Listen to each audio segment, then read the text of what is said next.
kuhusu agenda ya no reforms no election, na tunataka tutafakari wote kwa pamoja. Je, tunachokipigania ni kweli, ni cha kweli kwenye agenda ya no reforms no election? Ni kweli? Je, mawakala wetu wanakuwa mistreated, wanatolewa kwenye vituo,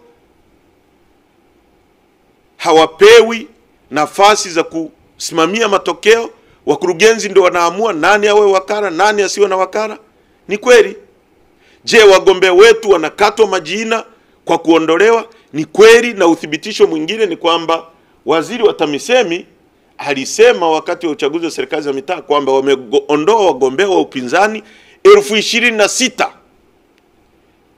na hakuna mgombea wa CCM aliyeondolewa hata mmoja kwa kutokujua kusoma na kuandika.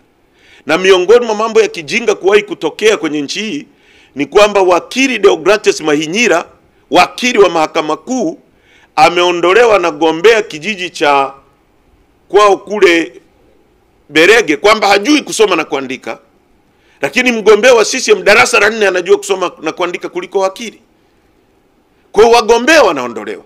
Haya tunayoyapigia ukweli kelele ni ya kweli, ni ya kweli.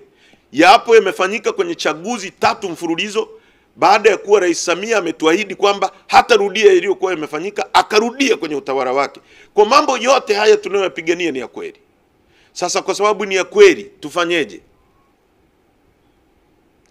Tukubaliane na siasa za uraghai za kuambiwa kwamba tugawiwe majimbo, kwa tuingie kwenye uchaguzi kwa kugawiwa majimbo na CCM na sio kupigiwa kura?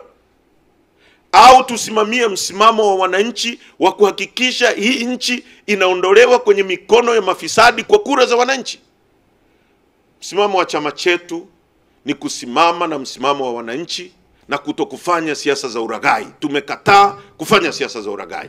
Kwa nilitaka muwafikishie Watanzania huo ujumbe kwamba Chadema sio chama cha kufanya siasa za janja janja, siasa za uongo, siasa za uraghai. Tunapashiu njia ngumu na njia inayoungwa mkono na Watanzania, na tutashinda mapambano haya yote kwa sababu ni mapambano ya kweli, ni mapambano ya kurudisha utu wa Mtanzania, ni mapambano ya kurudisha dhamira ya kweli ya kuongoza nchi.